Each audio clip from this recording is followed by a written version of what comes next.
Can you all, hopefully you can all see the screen that says expenditure log best practices.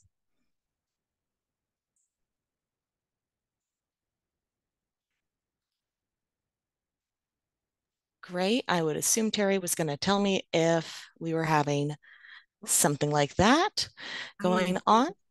I am not seeing that screen. I'm seeing something else. Okay. I've I'm got, seeing welcome to Apple Music. interesting. That is not anything on my computer, I'm so you seeing might the be having screen. trouble. Yeah, I see Expenditure Log Best Practices, Florida Arts. All I'll right. log off and log back on. Wonderful. Thank you so much, everybody. I appreciate that. So we have a whole bunch of folks here for the meeting. I'm so glad to see so many people here. As I said earlier, I'm Cassandra White. I'm a grants program manager at the Division of Arts and Culture. And this is our webinar guide to the expenditure log. I am joined by Terry Abstein, the financial administrator for the division.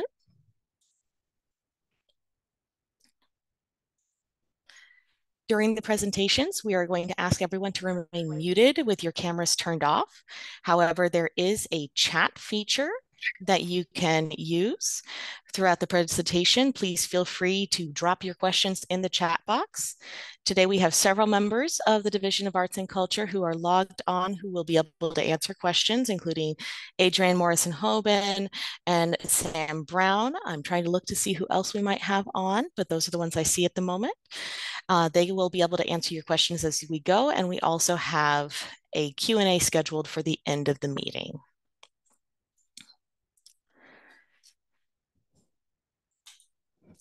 So we're going to start with the basic rules for the expenditure log. The expenditure log should account for expenditures that contain grant funds only. You are not going to need to enter cash match and in-kind in the expenditure log. It's more work for you, and it is not necessary. Each line item needs to correspond to one transactions, which means one check or one EFT only. Please do not group transactions together. We will talk about payroll transactions later in the webinar, so don't worry about that. Please double check your contract details to see what budget categories contain the grant funds. If you put them in the wrong categories, we will have to return the expenditure log and it will delay your payment approval. You will be updating the same expenditure log during the entire grant period. Therefore, as you add expenditures, please check the total amount for each budget category. You can exceed or come short of the total for each budget category by 20% plus or minus, but no more. If you go outside those limits, we're going to have to return the expenditure log. So we're going to do a quick review of how you complete and submit the expenditure log. If you want to follow along, you're more than welcome. You're going to go to DOS Grants and the dashboard, select My Grants, and then click on Details and go to what we've sometimes referred to as your hub, your grant record details. Once there, you'll scroll down to the Forms and Reports block and find the expenditure log and click on Edit Log.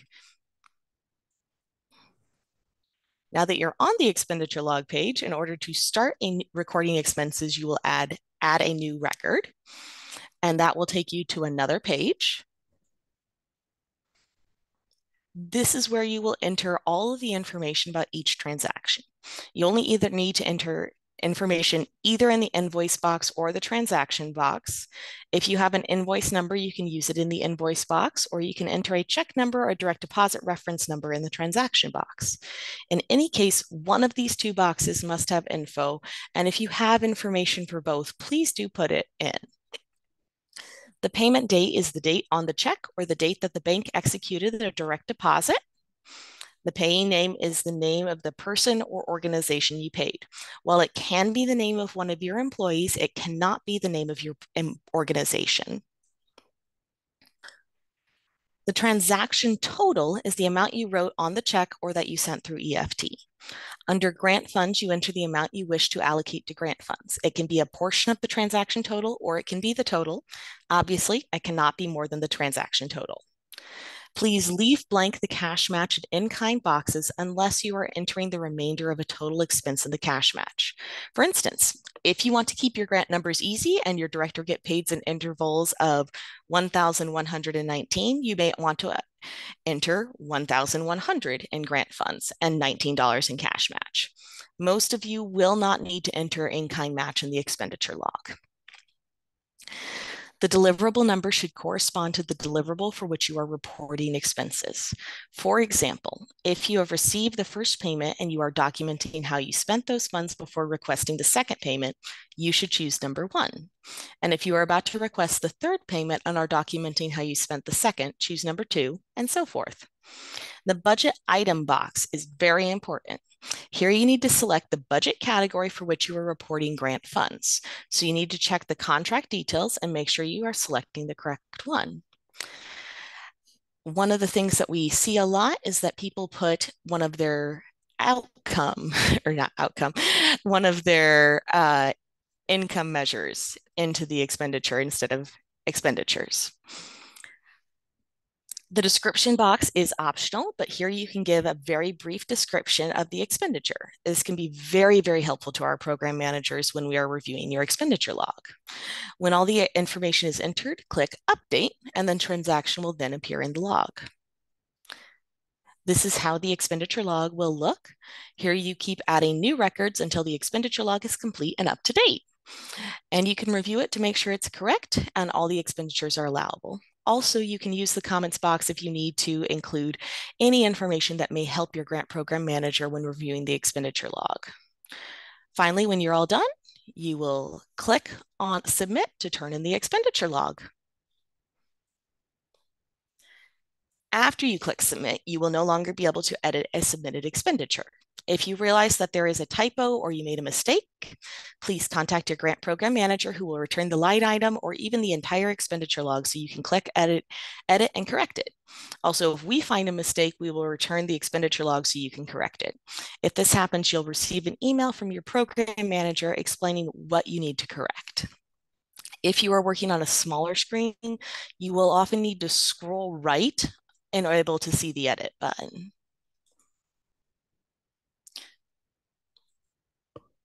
So here are some basic rules to follow with the expenditure log. I'll go into more fine details on the next slide.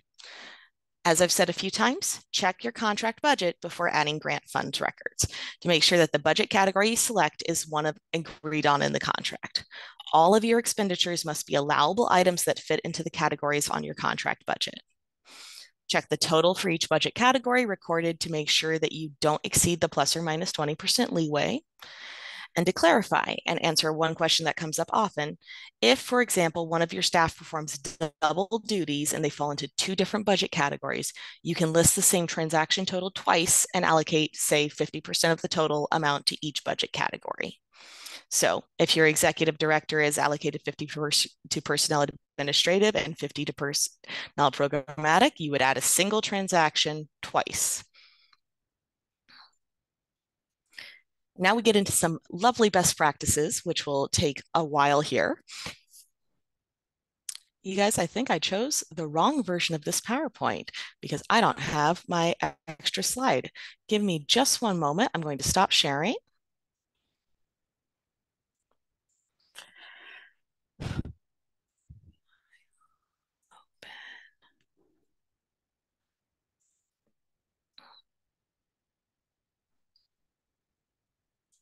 my God, I can't believe I did that.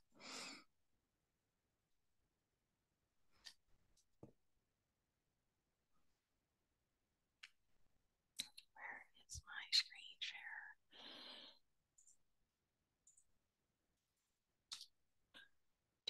share? Sorry, folks. I'm trying to get this to cooperate with me here.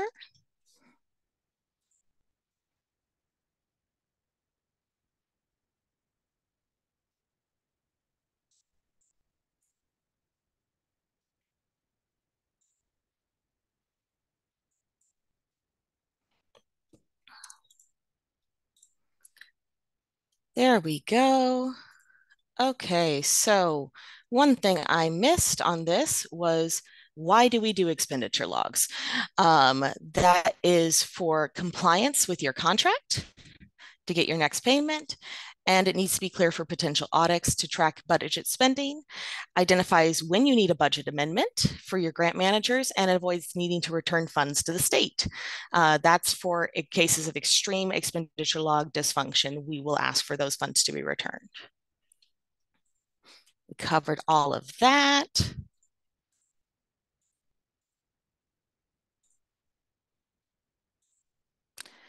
All right. This is what I was missing on that last presentation, so I'm glad we came back to it.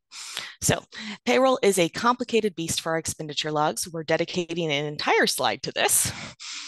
Payee names must match which is on the bank statement. So if you are paying employees via payroll company, the payee name will be that company, not the direct employee. When documenting payroll, the description box is your friend. We really appreciate a breakdown in the description field for our program managers. For example, John Doe gets $500, Jane Way gets $500, Jean Picard gets $500. Please also include any benefits included in the compensation package that the employer pays on behalf of their employees in the payroll breakdown, if these benefits are included in the total transaction cost. Remember that grant funds only pay the employer's responsibility of taxes. It does not fund federal income taxes. So here is an example of a well-done log entry for a payroll company. Please note that the payee name matches the bank statement, as do the transaction total and date. Here the transaction number is blank, but it will be filled in before the final report is approved by the grant manager.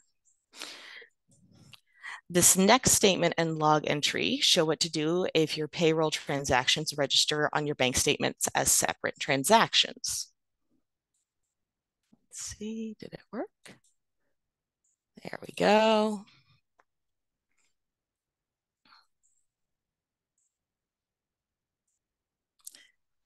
There we go. Some best practices for the expenditure log help with the common errors we see.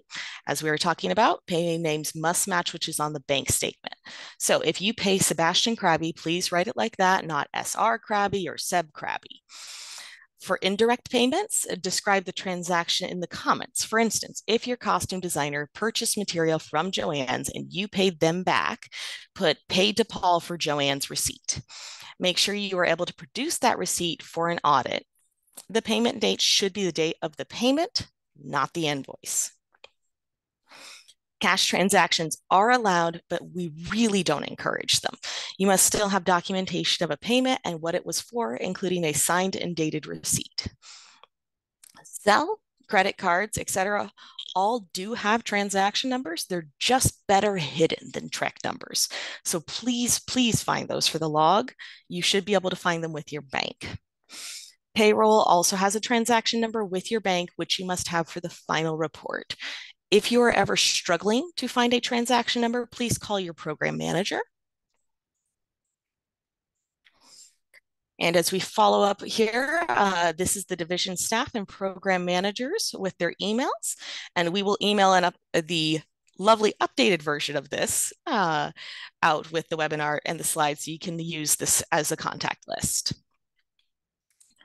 So now it is time for question and answers. As I said, we will be emailing out a copy of this, and we will also post the webinar complete with me doing the wrong presentation on our website. So if you have questions, please put them in the chat box and we will do our best to answer them.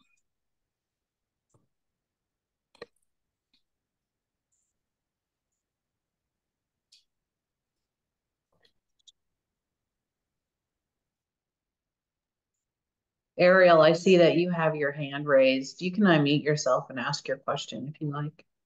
Thank you. I have a question about transaction numbers when you're spending money on a credit card. Go ahead. Sorry, are you able to hear me? Yes, I am. Oh, okay. So my question is about which transaction number to use when the expense was put on a credit card. And so when you pay the credit card off and your payment leaves the bank, is that the transaction number that you want, or do you want the transaction number that the credit card company assigns to that transaction? That's a great question. Because the credit card transaction is the one that you will actually show, that's the one we would like. Okay, so the credit card transaction is the number that you want to show. So do you want just the dollar amount that was spent, or the whole dollar amount that was on the credit card statement? The dollar amount that was spent for that specific transaction. Okay, thank you. So I see one, another form that will require the cash and in-kind, that will be in your final report for the grant cycle is when we will ask you to document your cash and in-kind. And we have another presentation that goes over how to do the final report. So I won't stress about it too much here, but yes, there will be something else that we will go over that with. And I see one asking me to go over payroll companies again. Not surprised, I'm happy to do that. So here's our major slide on the payroll companies. So again, you're going to use the payroll company in the payee name. You're going to break down in the description box how you paid everyone. And you can include benefits the employer pays, but not federal income taxes. And then here is the lovely well done payroll. So you can see that the ACH settlement, the transaction matches what's in the transaction total, and they have a back breakdown, that says salary only and which staff members were paid. And then here's another one that is 2 transactions, and they have a separate payroll of taxes for administrative staff and the staff payroll itself because they have been put on 2 different ones.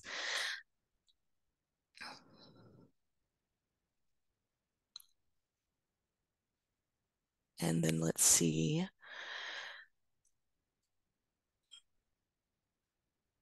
This PowerPoint will be located on the How to Manage Your Grants page.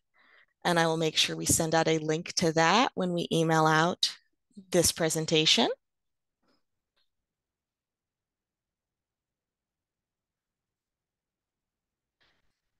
Okay, so Philip says, I'm struggling with the concept of payroll reporting. The payroll amount on our bank statement will never equal the grant funds request if it only is sublease. Yes, so in that case, you will only record what amount is being put in. You'll do other transactions to get up to the total amount of grant funds.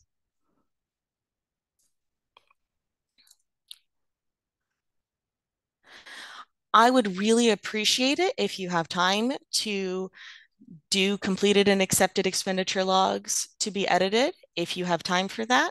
However, we would definitely like to do this moving forward specifically because we realize we haven't given you as comprehensive of a transaction breakdown beforehand. All right.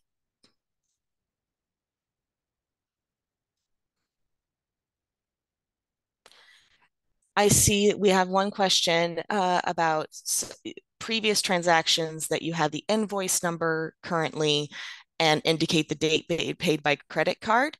That's great. That is what we were asking you to do. If you would like to edit them to include the transaction number on the credit card, that would be great. And if you get audited, we would ask for proof that you had paid the invoices.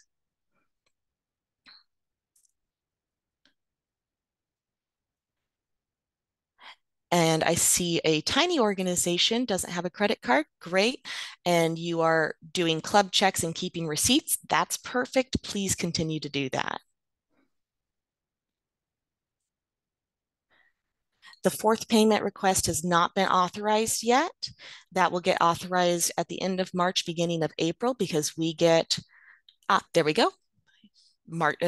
Terry has already put in around March 15th.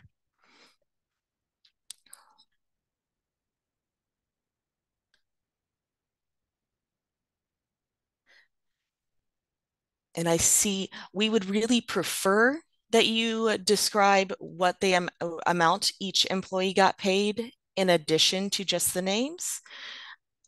I have blacked out in this case the numbers because I was trying to keep privacy for how much those people are being paid. Matching funds are only included when we do the final report. Great question, Ruby.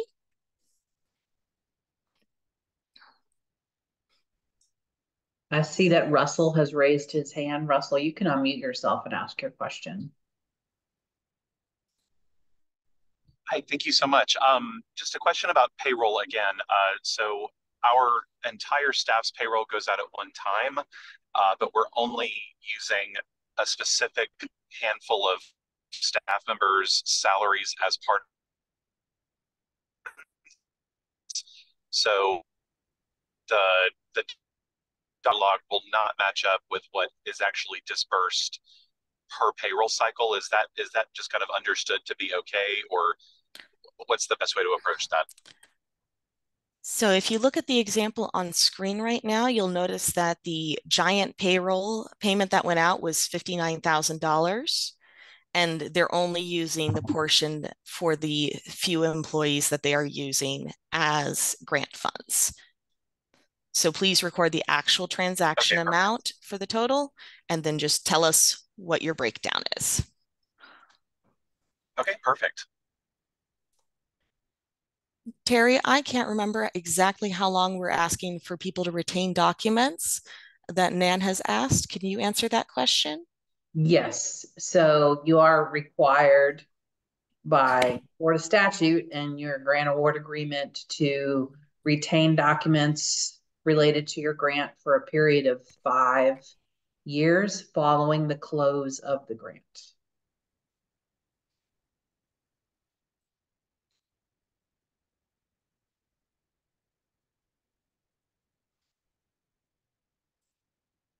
Wonderful. Are we having any other questions? There is one more question that I don't think that we answered about the deliverable number.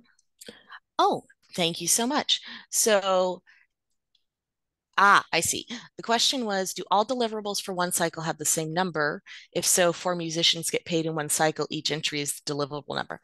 So when you are requesting your payment, if you paid them in quarter 1, that would be deliverable 1. If you paid them in quarter 2, deliverable 2. So match it up that way, please.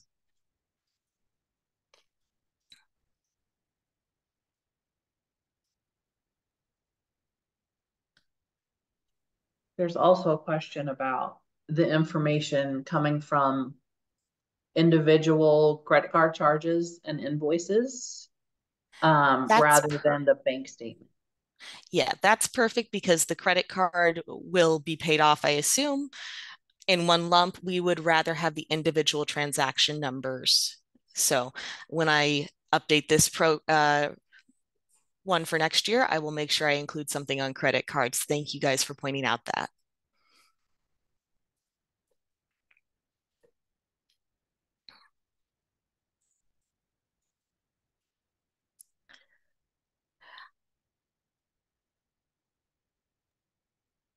I don't believe we're going to answer any questions about funding today. Is that correct, Terry? Well, so I will say this, and I was anticipating that at least one person was going to ask about funding for 2025. Until the governor signs the budget, um, it is not official, and so therefore we don't announce anything. But if you want the most current information, we do encourage you to go to the Florida Cultural Alliance. Jennifer Jones has that information where the legislature has made their budgeting decisions. All right. Thank you so much, Terry. Jeanette has asked if we need to make corrections to submitted expenses. Yes, please contact your program manager. They are listed on this screen.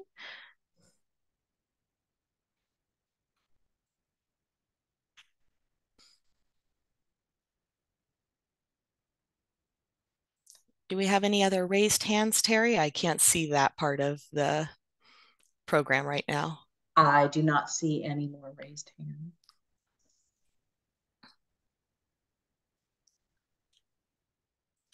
All right. Well, thank you so much for joining us today. We really appreciate it. We've had a lot of people asking for more guidance about the expenditure log, so we wanted to make sure that we gave that. I will revise this and we'll have an even newer version for grants next year. And it will just get into the rotation of our regular programs. You'll also see if you look on our calendar that we will soon do the how to manage your or how to apply grants. Our first one of those is on Wednesday, April 3rd at 2 p.m. And then we will have another version of that at Tuesday, April 9th at 10 a.m. And then we will do our usual rubric webinars on the 17th, the 24th, and May 1st at 11:30. Those will all be recorded and put up on the How to Apply page. We are really, really appreciative of everyone taking the time. Also, we are still recruiting panelists. So if you have a desire to put in some service to the state and review applications for us, we would love to hear about that. We do have a form that your program manager can send you to fill out. Thank you so much, everyone. Thank you, everyone. Have a great the rest of your morning and the rest of your day.